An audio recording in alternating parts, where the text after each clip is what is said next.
Akibat terjadinya stres bisa dari tekanan maupun beban hidup yang berat, dan akan memunculkan perasaan sedih, kecewa, lalu pada akhirnya menyebabkan hati yang kacau, cemas, dan juga tidak tenang. Kejadian itu berulang-ulang, maka dia akan mengalami stres. Maka lama-lama dia akan mengalami stres, dan tentunya itu gak sehat bagi kesehatan. Meskipun stres sendiri adalah hal yang wajar dirasakan oleh setiap orang. Saat mengalami kondisi stres, seseorang biasanya akan bersemangat untuk mencari solusi. Namun di sisi lain, ketika dia menemukan solusi dan merasa tenang, lalu dia menundanya hingga besok, dia berniat untuk action atas solusi yang telah dia pikirkan. Lalu tiba-tiba besoknya dia bukannya melakukan action dari solusi yang dia pikirkan sebelumnya, tetapi dia malah menemukan solusi yang baru. Itu pengalaman aku dulu kayak gitu. Itu pengalaman aku dulu seperti itu. Jadi di hari itu aku bukannya melakukan action untuk solusi yang kemarin-kemarin, tapi malah menemukan solusi baru dan mematikan atau menghilangkan solusi yang kemarin, sehingga yang terjadi adalah aku tidak melakukan solusi tersebut dan berulang-ulang seperti itu dan tetap diam seperti itu.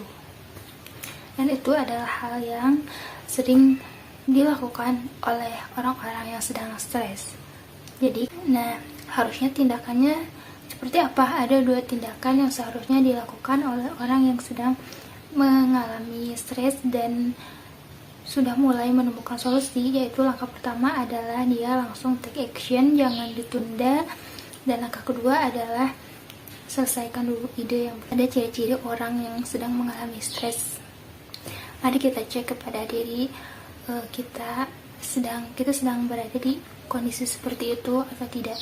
Biasanya orang yang sedang mengalami stres itu akan merasa gelisah, susah tidur, pola makan yang berantakan, konsentrasi, dan mudah tersinggung.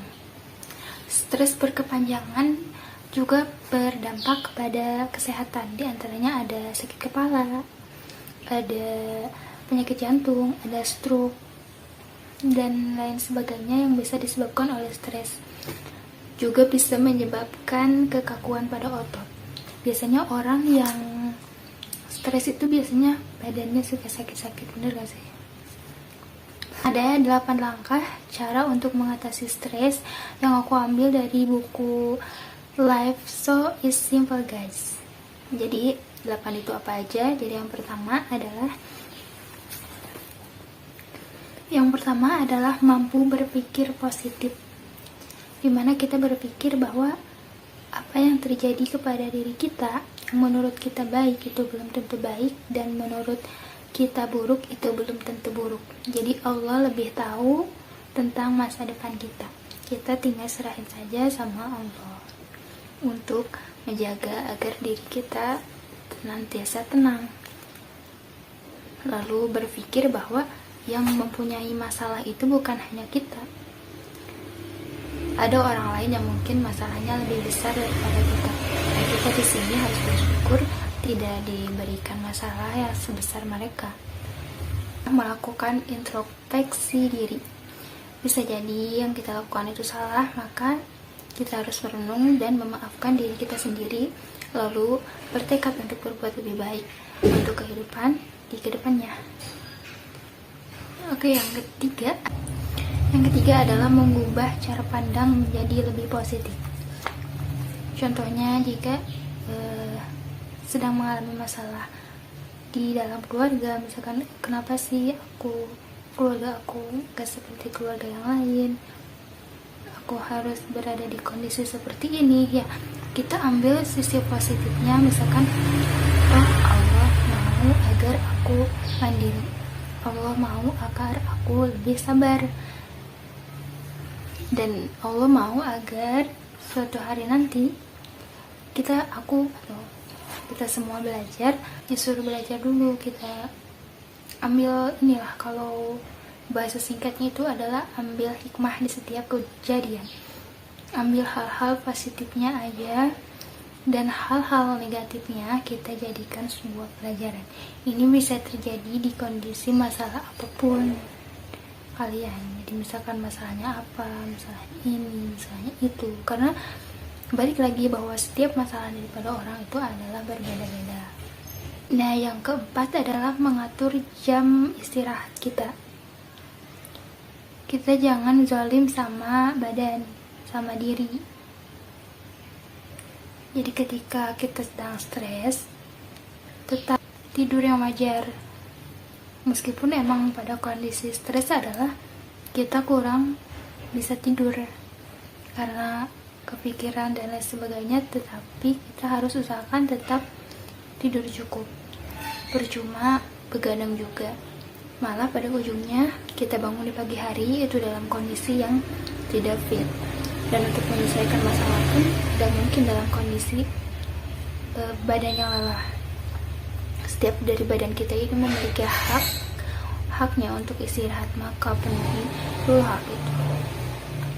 Intinya jangan menambah hal baru dengan misalkan dengan kita begadang, tidak menjaga kesehatan, maka akan menjadi sebuah penyakit yang baru, dan itu bukan menyelesaikan daripada masalah kita, malah akan menjadi masalah baru. Oke, lanjut ke poin nomor 5 adalah melunturkan rasa takut. Nah, caranya gimana?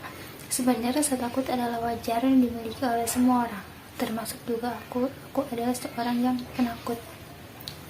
Solusinya gimana? Solusinya adalah kita dengan berani untuk mengambil sebuah tantangan dan menjadikan sebuah pengalaman yang lalu itu menjadi sebuah pelajaran dalam hidup, menjadi sebuah pengalaman yang akan kita ambil hikmahnya ke depan untuk tidak jatuh kepada hal salah yang sama, ataupun kita seenggaknya punya pengalaman untuk bangkit kembali. Yang keenam adalah tidak bergantung kepada orang lain, karena kebahagiaan itu tidak bersumber daripada orang lain. Kita sebenarnya bisa melakukan apa-apa sendiri, jangan tergantung dulu sama orang lain. Karena sejatinya kebahagiaan dan ketenangan itu bersumber daripada Allah Subhanahu wa Ta'ala, dan kuncinya itu ada pada diri sendiri, jadi bukan berasal dari faktor luar. Karena yang berasal dari faktor luar itu adalah sebuah tambahan. Contohnya seperti jika keluarga aku berubah, maka aku akan bahagia. Atau jika aku setelah menikah, maka aku akan bahagia. Nah, kamu tahu itu dari mana? Itu adalah sebuah kesotoyan, kan? Maka dari itu tanamkan di dalam diri bahwa saat ini pun aku bisa bahagia.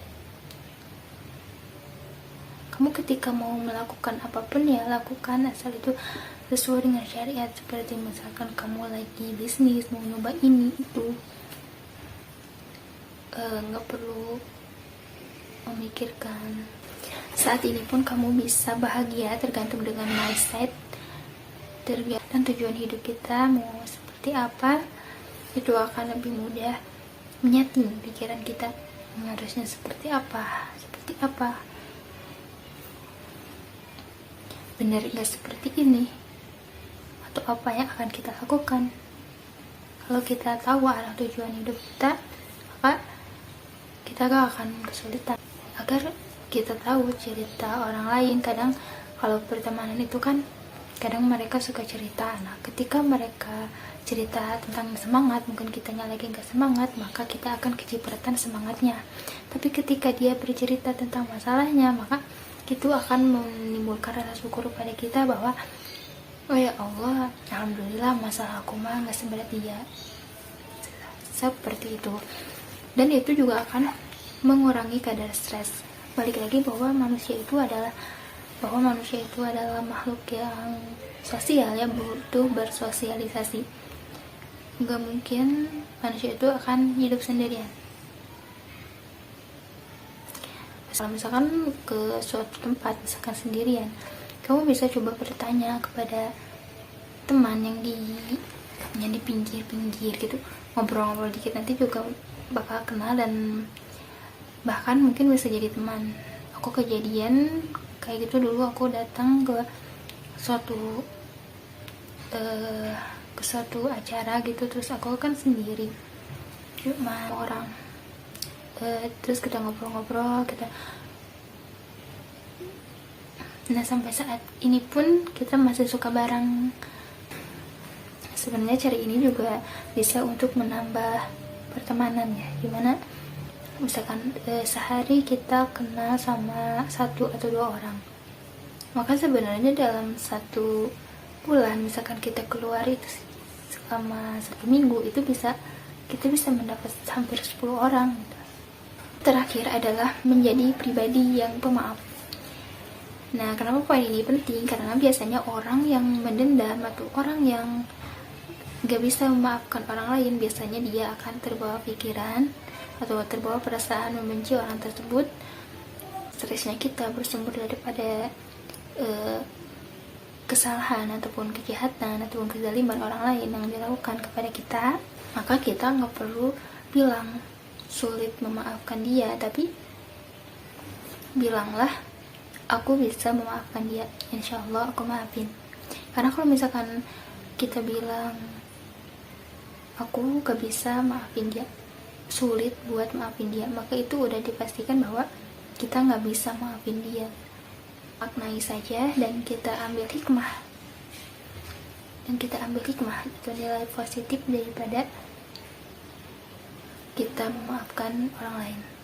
Nah, untuk aku, untuk kita semua yang mungkin saat ini sedang mengalami stres, kondisi stres, pusing, maka kita harus pikirkan bahwa di dalam hidup kita ini kita masih banyak PR yang harus kita kerjakan. Hilangkan dulu egonya, ayo bangun kembali, ayo semangat kembali. Mungkin ini yang terbaik dari Allah. Kita gak pernah tahu ujungnya. Kita gak akan pernah tahu ujungnya Allah mau buat kita seperti apa. Yang penting jalani dan terus berpikir positif.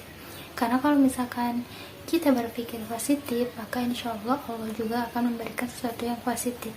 Karena prasangka hambanya itu, karena Allah itu sesuai dengan prasangka hambanya. Nah, sekian dulu video dari aku kali ini. Terima kasih udah nonton. Semoga kita diberikan ketenangan dan kebahagiaan. Sampai jumpa juga di video selanjutnya. Assalamualaikum warahmatullahi wabarakatuh.